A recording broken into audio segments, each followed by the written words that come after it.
ನಮಸ್ಕಾರ ವೀಕ್ಷಕರೇ, ಗೃಹಿಣಿಯರಿಗೆ ಸುಲಭವಾದ ಅಡುಗೆ ಟಿಪ್ಸ್. ಚಪಾತಿ ಮಾಡುವಾಗ ಮೃದುವಾಗಿ ಚಪಾತಿ ಉಬ್ಬಿಕೊಂಡು ಬರಲು ಹಿಟ್ಟನ್ನು ಕಲಸುವಾಗ 1 ಚಮಚ ಎಣ್ಣೆ ಅಥವಾ ತುಪ್ಪ ಬೆರೆಸಬೇಕು ಹಾಗೂ ನೀರಿನ ಬದಲಾಗಿ ಹಾಲನ್ನು ಬಳಸಿ ಹಿಟ್ಟನ್ನು ಕಲಸಿ. ದೋಸೆ ಹಿಟ್ಟು ಹುಳಿ ಬರಲು ಹಿಟ್ಟನ್ನು ರುಬ್ಬಿದ ನಂತರ ಒಂದು ಹೊದಿಕೆಯಲ್ಲಿ ಆ ಪಾತ್ರೆಯನ್ನು ಮುಚ್ಚಿಡಬೇಕು.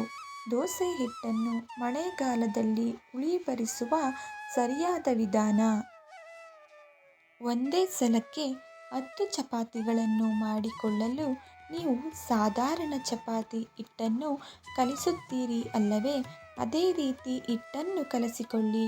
ಎಷ್ಟು ದೊಡ್ಡ ಚಪಾತಿಗಳು ಬೇಕೆಂದು ಉಂಡೆಗಳನ್ನು ಮಾಡಿಕೊಳ್ಳಿ. ನಂತರ ಎಲ್ಲ ಉಂಡೆಗಳನ್ನು ಲಟ್ಟಿಸಬೇಕು. ಪೂರಿ ಯಾವ ಸೈಜ್ನಲ್ಲಿ ಇರುತ್ತದೆಯೋ ಅಷ್ಟು ಲಟ್ಟಿಸಿ.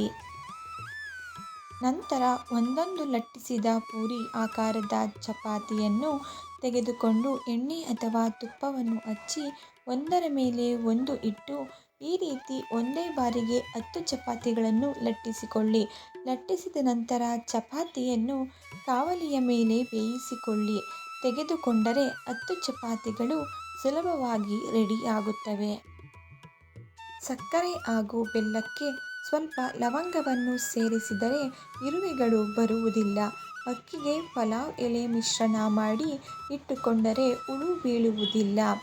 ಬೇಳೆಕಾಳು ಅಥವಾ ಯಾವುದೇ ಧಾನ್ಯಗಳಿಗೆ ಮೆಣಸಿನಕಾಯಿಯನ್ನು ಮುರಿದು ಸೇರಿಸಿದರೆ ಯಾವುದೇ ಹುಳು ಬರುವುದಿಲ್ಲ.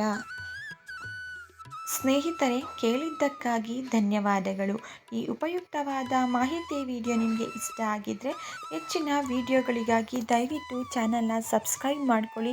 ವಿಡಿಯೋಗೆ ಲೈಕ್ ಮಾಡಿ, ಶೇರ್ ಮಾಡೋದನ್ನು ಮರಿಬೇಡಿ.